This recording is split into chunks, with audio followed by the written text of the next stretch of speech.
നമസ്കാരം. Vibe junction positive ന്യൂസിൻ്റെ special പ്രോഗ്രാമിലേക്ക് എല്ലാ പ്രേക്ഷകർക്കും സ്വാഗതം. തെക്കൻ കേരളത്തിലെ ദേവീക്ഷേത്രങ്ങളിൽ നടന്നു വരുന്ന അനുഷ്ഠാന കലയായ പടയണിയെക്കുറിച്ചാണ് ഞങ്ങളുടെ അവതരണം. കടമ്മനിട്ട പടയണിയുടെ ദൃശ്യങ്ങളുടെ പശ്ചാത്തലത്തിലുള്ള ഈ അവതരണത്തിലേക്ക് പ്രേക്ഷകർക്കെല്ലാം സ്നേഹത്തോടെ സ്വാഗതം.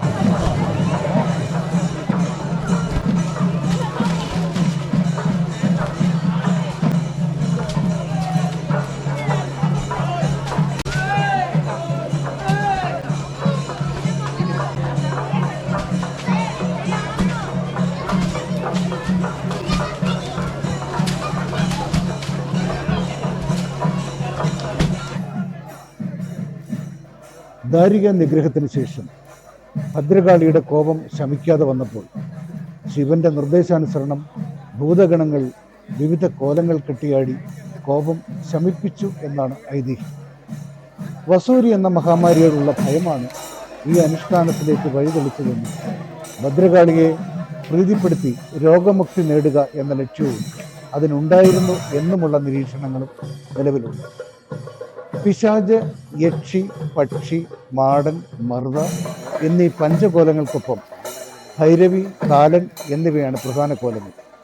ഇതുകൂടാതെ കുലവൃത്തം, പരദേശി, കാവടി, തുള്ളൻ, വിനോദ നാടകങ്ങൾ എന്നിവയും അരങ്ങിലെത്തും. മംഗളഭൈരവി തുള്ളിയാണ് സമാപനം. കപ്പും ഇലുത്താളവുമാണ് പ്രധാന വാദ്യങ്ങൾ. നൂറുകണക്കിന് പാട്ടുമുണ്ട്.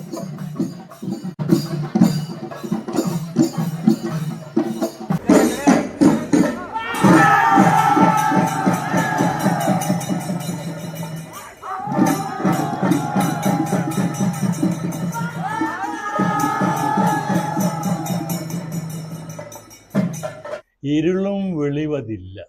അത്ഭുതമില്ലേ?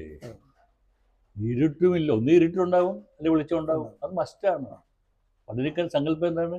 ഇരുളും വെളിവതില്ല, ഈശനതിൽ മൂവരില്ല. ഇല്ലാതിരുന്ന കാലത്ത് ഉളവായ ഗണനാഥനെ തന്റെ ഗീതൈ എന്ന് പാട്ട് പാടുന്നത്.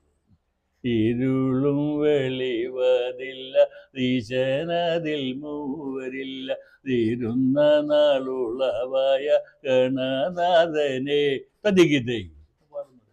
അപ്പൊ ഇതൊക്കെ നിങ്ങൾ ചില കുറച്ച് ആശയങ്ങൾ പഞ്ചഭൂത പൊരുളൊന്നായ പന്തമെന്ന കാലങ്ങളിൽ പാടുന്നുണ്ട്. അർണോജമൂല പൊരുളായ ബന്ധം അങ്ങനെ പാടി കേട്ടിട്ട്, പഞ്ചഭൂത പൊരുളൊന്നായ ബന്ധം, പഞ്ചാക്ഷരത്തിൻ വിളക്കായ ബന്ധം. ഇങ്ങനെയൊക്കെ ചില അപൂർവ ചില ആശയങ്ങൾ പലരും വന്നപ്പോൾ അതിനെക്കുറിച്ച് വെച്ചോട് ചിന്തിച്ച് നോക്കിയതാണ്. സങ്കല്പത്തെക്കുറിച്ച് ബോധമുണ്ടായത് ഇവിടുത്തെ പ്രാകൃത മനുഷ്യരാണ്. അവർക്ക് രക്ഷാദേവതയായിരുന്നു ഇത്. രക്ഷിക്കുന്നതായിരുന്നു, ശിക്ഷിക്കുകയും ചെയ്യുമായിരുന്നു. ആ ശിക്ഷിക്കാൻ കഴിയുന്ന ഒരു സംഗതിയാണ് അവർ ദേവതയായിട്ട്. രക്ഷിക്കുന്ന വാക്കിൻ്റെ അർത്ഥം യക്ഷി എന്നാണ്. യക്ഷിയാണ് ഏറ്റവും പുതിയ വാക്ക് നമുക്ക് കിട്ടിയിരിക്കുന്നത്. യക്ഷി വർഷങ്ങൾക്ക് പിന്നോട്ട് ചെല്ലുമ്പോൾ യക്ഷി എന്നൊരു വാക്കിന് പകരം ഉപയോഗിച്ചിരുന്നത് യക്കി എന്നാണ്. യക്കി എന്ന വാക്കിൻ്റെ പിന്നിലോട്ട് ചെല്ലുമ്പോൾ അന്ന് ഉപയോഗിച്ചിരുന്ന വാക്ക് ജക്കി എന്നാണ്.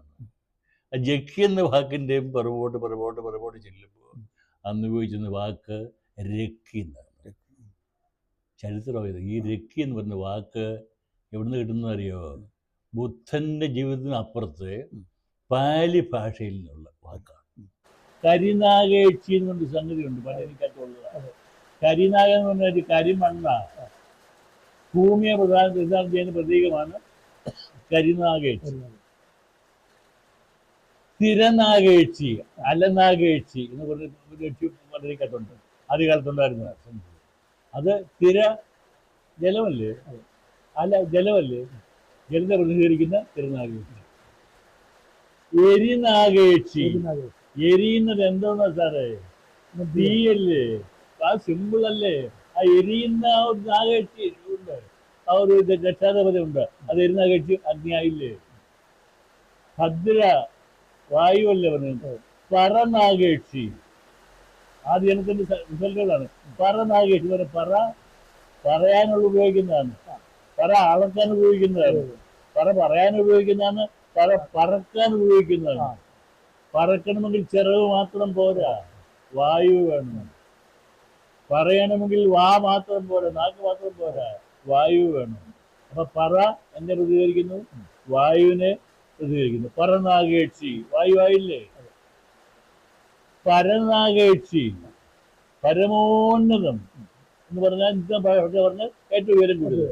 അപ്പൊ പര എന്ന് പറഞ്ഞാൽ ഉയർന്നതെന്നല്ലോ സോള്, ഏറ്റവും ഉയർന്ന ആകാശമായില്ലേ പരനാഗേക്ഷി.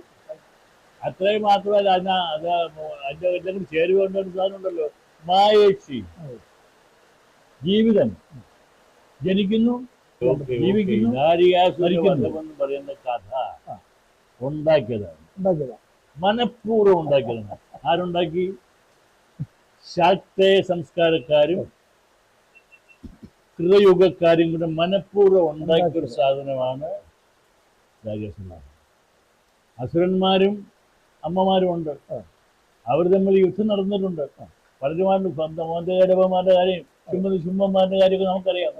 അവിടെ ഒന്നും ഇല്ലാത്ത ഒരു സംഭവമാണ് ഇവിടെ സംഭവിച്ചിരിക്കുന്നത്. ശാക്തേയനുണ്ട്, ശാക്തേയ ശിവനാണ്. ശിവന്റെ ഭാര്യ പാർവതി, വിഷ്ണുവിന്റെ ഭാര്യയാണ് ലക്ഷ്മി. ഭദ്രൊന്നും ആർക്കും കിട്ടിയില്ല, കാളി ആർക്കും കിട്ടിയില്ല. കാളിയെ കിട്ടാവുന്നതുണ്ടല്ലോ, ശിവൻ എന്ത് ചെയ്യുന്നത്? ശിവന്റെ മകളാക്കി മാറ്റി ഈ കഥയുണ്ടാക്കി. ആര്യ അസുരൻ ഉണ്ടാക്കി, അസുരനെ വധിച്ചു കഴിഞ്ഞു. ഇതുവരെ ഉണ്ടായിരുന്ന യുദ്ധങ്ങളിൽ മുഴുവൻ ആ അരക്ഷിതാവിനെ കൊന്നു കഴിഞ്ഞാൽ രക്ഷയാണ്. ഇവിടെ അതല്ല സംഭവിച്ചത്. അരക്ഷിതാവിനെ കൊന്നു കഴിഞ്ഞു. ഈ രക്ഷിക്കാൻ വിധിക്കപ്പെട്ട ആ കക്ഷി നാശകാരനായിട്ട് മാറുകയാണ്. ഒരു ഓപ്പോസിറ്റ് സാധനമല്ലേ, മാറുകയാണ്. അപ്പൊ പിന്നെ എന്താ ചെയ്യുന്നത്? അപ്പൊ സിറ്റുവേഷനാണ്.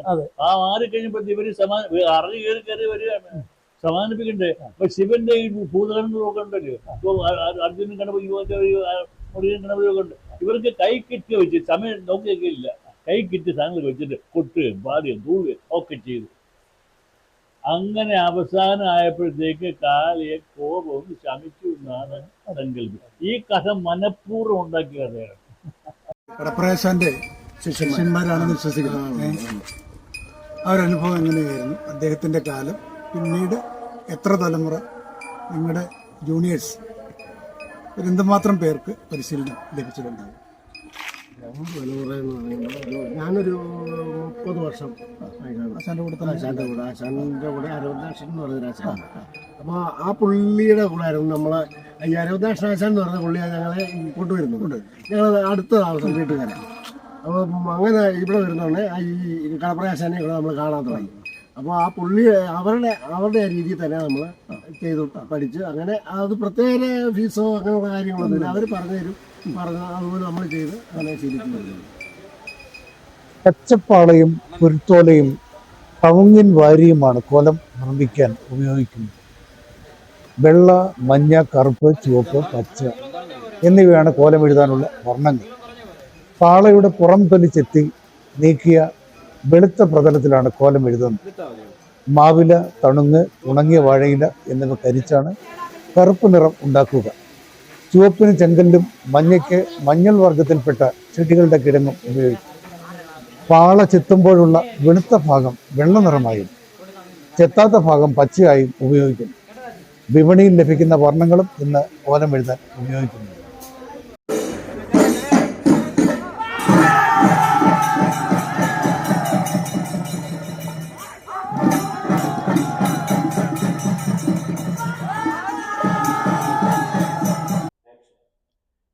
ഇത് ഒരുമയുടെ ആഘോഷം, ഇത് കാവിൻ്റെ ആഘോഷം. ഇവിടെ വർഗമില്ല, വർണ്ണമില്ല, ജാതിയില്ല, മതമില്ല, ഒരുമയുടെ സന്ദേശം മാത്രം. കടമ്പനിട്ടയിൽ നിന്ന് അനിൽ സി ബൊക്കാറയ്ക്കൊപ്പം സണ്ണി മാർക്കോസ്.